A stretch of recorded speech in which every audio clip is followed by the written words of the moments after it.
Everyone, good morning. कैसे हैं आप सब? आई होप आप सब बिल्कुल अच्छे होंगे, अपने अपने घरों में बहुत खुश होंगे, मस्त होंगे और तंदुरुस्त होंगे। मैं सुषमा कोहाड़ एसके व्लॉग्स में आप सभी का बहुत बहुत स्वागत है। तो फ्रेंड्स, बताइए आप सब कैसे हो? हम सब तो बिल्कुल ठीक हैं।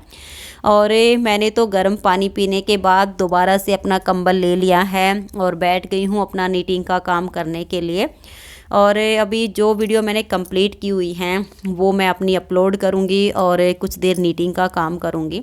और वैसे भी मुझे तो हद से ज़्यादा ठंड लग रही है, तो अपना नीटिंग का काम कंप्लीट करने के बाद यूट्यूब पर वीडियो अपलोड करने के बाद मैं तो नहा ली हूँ, क्योंकि नहाने के बाद सर्दी कम लगती है और काम करने का भी मन करता है। और जब ज़्यादा ठंड लगती है तो कोई काम करने का मन नहीं करता है। तो अभी मैं नहा के आई हूँ, तो चलिए पहले चाय बना लेते हैं।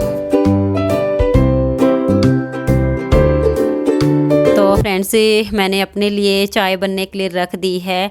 और ये तो चाय पीने के बाद अपना घूमने के लिए चले गए थे और अभी तक बाहर ही हैं, आए भी नहीं हैं। और मैं नहा ली हूँ तो मन किया कि एक कप चाय बना के पी लेती हूँ और फिर अपने काम की स्टार्टिंग करूँगी। तो चाय बनेगी तब तक मैं दही को भिगो देती हूँ। तो ये है कि खाली नहीं खड़ी होती हूँ मैं कभी भी किचन में। जो दूसरा मेरा काम होता है तो एक काम के साथ मैं दूसरा काम हमेशा करती हूँ, ताकि मेरे काम जल्दी से हो जाए। तो इधर मेरी चाय बनी, तब तक मैंने दही को भी भिगो के रख दिया है। तो चलिए अब बैठकर चाय पी लेते हैं।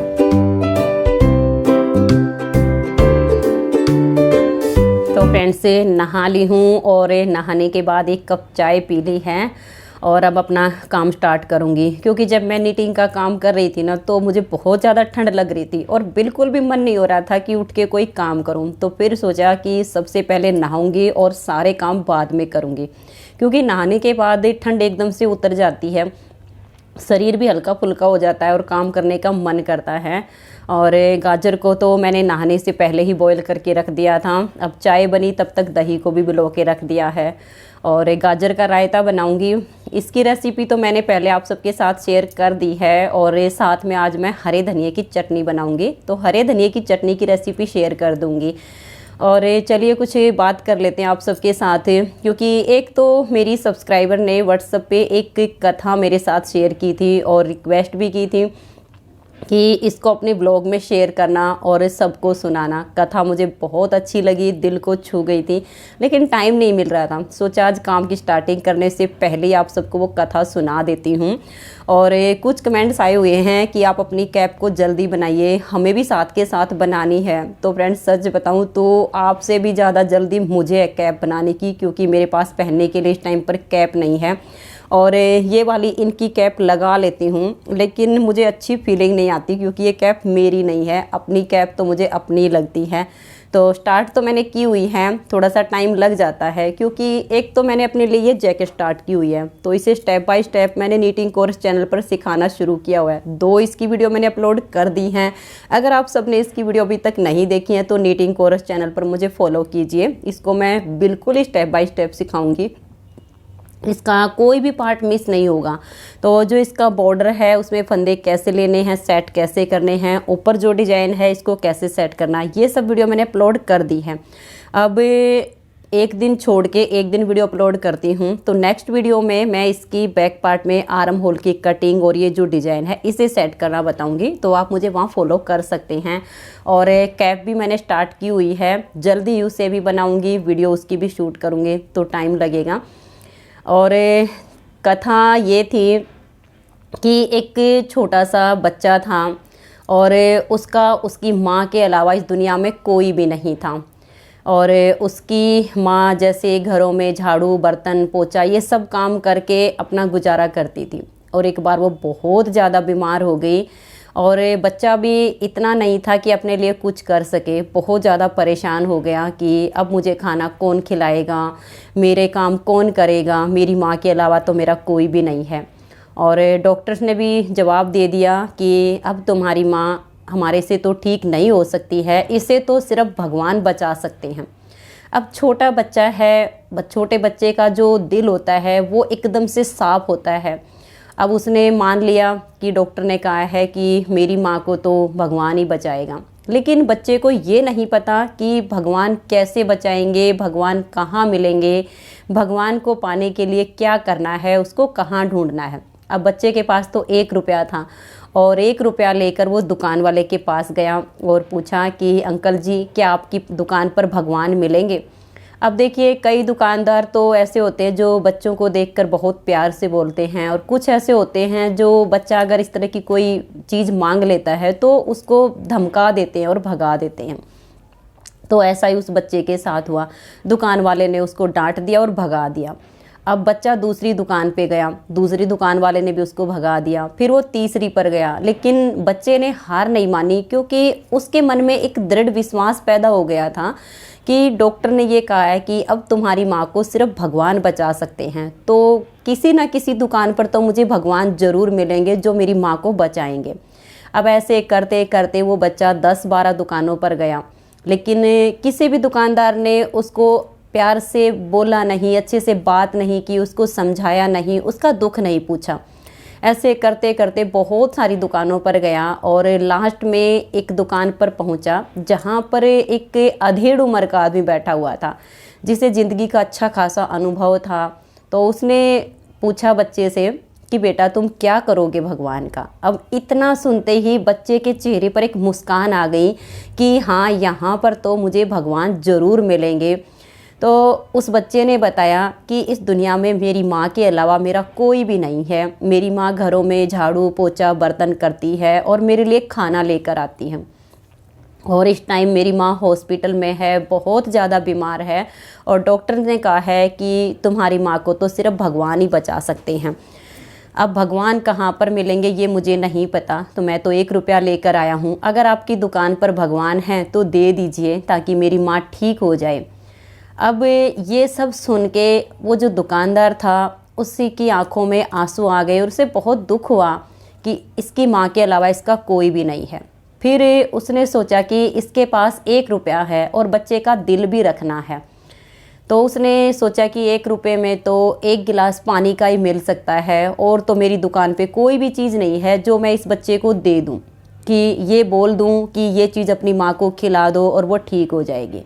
उसने अपना जो एक कैंपर रखा हुआ था उसमें से 1 गिलास पानी निकाला और बच्चे को दे दिया और कहा कि ये 1 गिलास पानी ले जाकर अपनी माँ को पिला देना, वो ठीक हो जाएगी।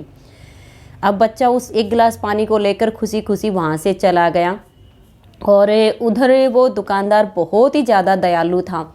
वो उस हॉस्पिटल में पहुँचा जिसमें बताया था उस बच्चे ने कि वहाँ पर मेरी माँ एडमिट है, और वहाँ जाकर उसका ऑपरेशन होना था क्योंकि बहुत सारे पैसे लगने थे, और बिना पैसे जमा किए डॉक्टर्स उसका ऑपरेशन नहीं कर रहे थे। यही कारण था कि डॉक्टर्स ने कहा था कि अब तो भगवान ही तुम्हारी माँ को बचा सकते हैं। तो उस आदमी ने उसकी बीमारी का ऑपरेशन का जो भी खर्चा लगना था सारा पैसा वहाँ पर जाके जमा करवा दिया, और एक पर्ची पर लिख के दिया था, तो वो वहाँ पे पर्ची छोड़ दी। अब उसकी माँ का डॉक्टर ने ऑपरेशन किया, वो ठीक हो गई, बाहर आ गई, उसने डॉक्टर्स को धन्यवाद दिया। तो डॉक्टर्स ने कहा कि मुझे धन्यवाद मत दीजिए, एक वृद्ध आदमी आए थे और ये पर्ची देकर गए हैं, उन्होंने ही आपका सारा बिल पे किया है। तो जब उस औरत ने वो पर्ची पढ़ी, वो चिट्ठी पढ़ी, तो उसमें लिखा था कि मुझे धन्यवाद देने की कोई ज़रूरत नहीं है, अगर धन्यवाद देनी है तो अपने इस अबोध बालक को दीजिए, अपने इस बच्चे को दीजिए जिसके मन में इतना दृढ़ विश्वास था कि मेरी माँ को सिर्फ भगवान बचा सकते हैं। तो मैंने इसको नहीं बचाया, इसको भगवान ने बचाया है, इसके विश्वास ने बचाया है।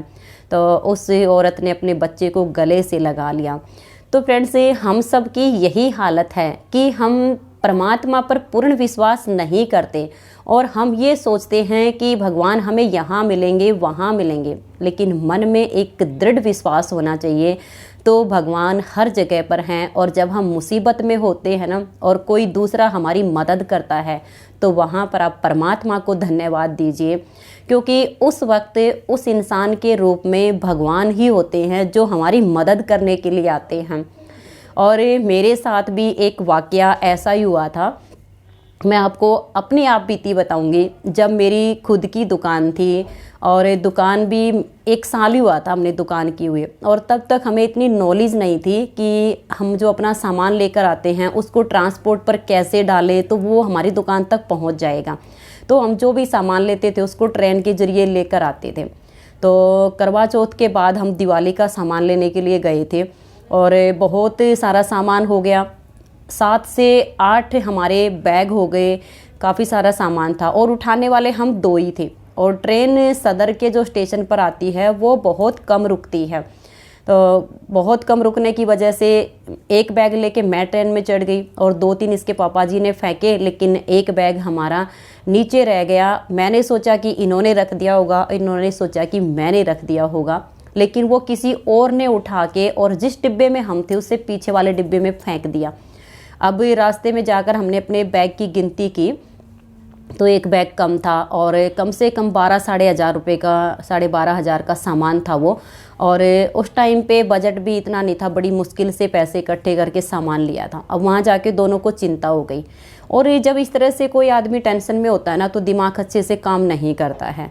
और जब हम वहाँ से चले तो ये जो है यहाँ पर आदर्श नगर का स्टेशन है, यहाँ पर रात में अकेले उतरना खतरे से खाली नहीं होता है। और जल्दबाजी में हम दोनों अपने सारे सामान को लेकर वहीं पे उतर गए और ये मुझे वहाँ पर छोड़ के और जो वापसी ट्रेन जा रही थी उसमें बैठ के चले गए कि शायद स्टेशन पर हमारा सामान रह गया होगा तो मैं उसे लेकर पीछे वाली जो ट्रेन आती है उससे आ जाऊँगा, तब तक तुम यहाँ पर बैठी रहना।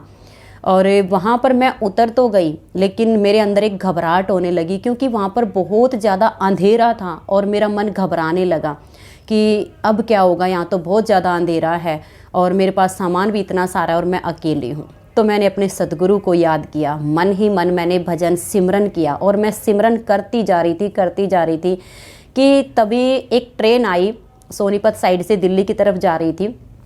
उसमें से 2 लड़के उतरे और उतर के वो मेरे पास आकर खड़े हो गए और कहने लगे, आंटी जी आप यहाँ क्यों बैठे हो, यहाँ तो बहुत खतरा है, बहुत यहाँ पर जेब कतरे होते हैं, लुटेरे होते हैं, आपका सामान भी लूट ले जाएंगे और आपको भी मार देंगे, आपको यहाँ नहीं बैठना चाहिए। तो मैंने कहा कि बेटा मैं क्या करूँ, मेरे पास तो इतने सारे बैग रखे हैं, मैं अकेले इनको उठा भी नहीं सकती हूँ। तो वो दोनों लड़के लगभग लगाओ 15 से 16 साल की उम्र के लड़के थे वो, उन्होंने ये मूंगफली बेचने का काम करे थे। अपनी मूंगफली वाले बैग वहीं पर छोड़ दिए और 2-2 करके मेरे बैग उठाए और कहा कि आंटी जी आप यहाँ से उठो और वहाँ चलो।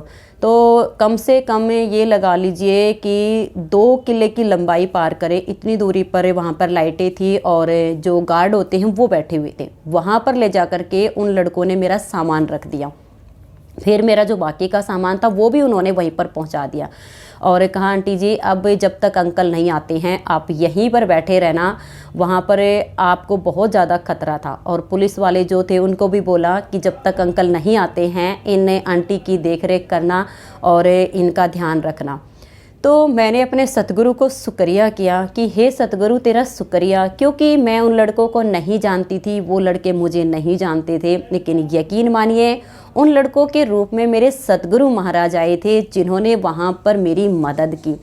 तो देखिए, और जो सामान खोया था वो भी मेरा 2 महीने बाद संभाल का के एक आदमी ने दिया था, क्योंकि जो ब्रा पैंटी का सामान था उन पे फ़ोन नंबर था डिब्बों के ऊपर।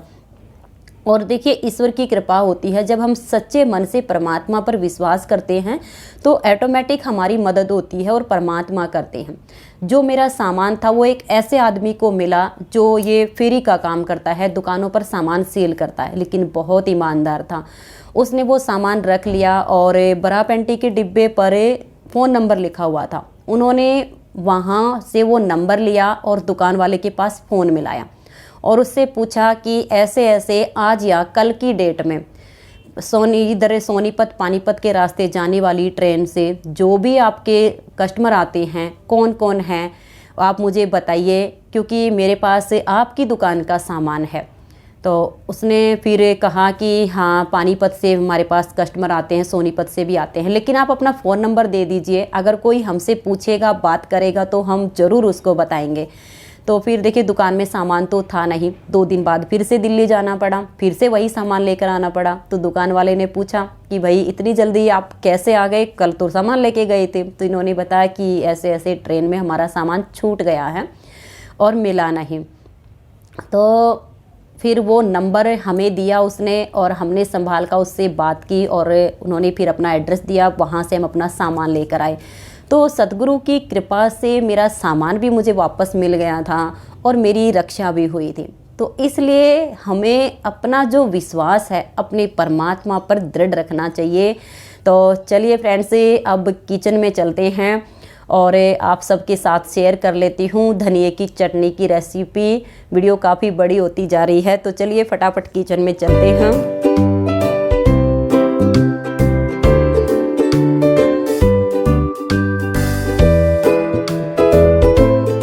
तो चलिए फ्रेंड्स, धनिया की चटनी बना लेते हैं। तो ये देखिए चटनी बनाने के लिए 4 हरी मिर्चें, इनको मैंने बीच में से काट लिया है और लगभग आधा इंच ये अदरक का टुकड़ा लिया है और 4 कलियां लहसुन की ली हैं और नींबू काफ़ी बड़ा है, तो आधे नींबू का इसमें मैं रस डालूँगी। ज़्यादा लगा तो थोड़ा सा कम कर दूँगी।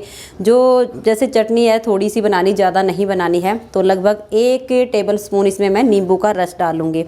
और धनिए को छांट के धो के और इस तरह से थोड़ा मोटा मोटा सा काट लिया है। और इसमें मैंने डंठल बिल्कुल भी नहीं लिए हैं, बिल्कुल इसमें पत्तियां ली हैं, क्योंकि डंठल से धनिए की चटनी ज़्यादा अच्छी नहीं लगती है मुझे। तो अगर आपको अच्छी लगती हो तो थोड़े बहुत रख सकती हैं, मैंने सिर्फ पत्तियाँ रखी हैं। इनको काट लिया है और ये अब मैं मिक्सी के जार में डाल देती हूँ।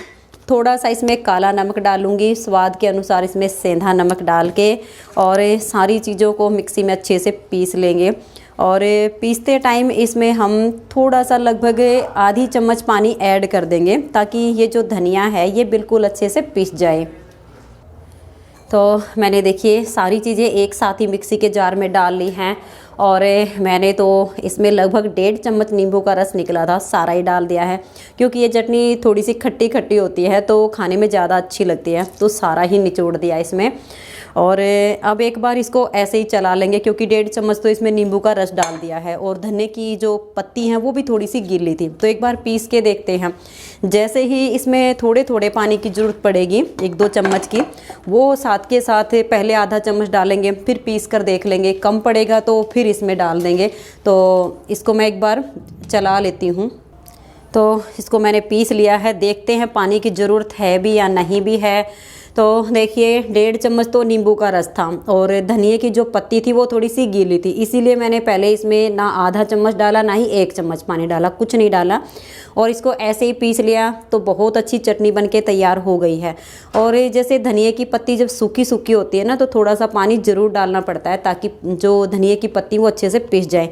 तो चटनी हमारी बनके तैयार हो गई है। इस चटनी को आप पकौड़ी के साथ, समोसे, ब्रेड, रोटी किसी के साथ भी खा सकते हैं, खाने में बहुत ही अच्छी लगती है। तो फ्रेंड्स, अगर आपको ये रेसिपी पसंद आई हो तो प्लीज़ वीडियो को लाइक शेयर ज़रूर कर दीजिएगा।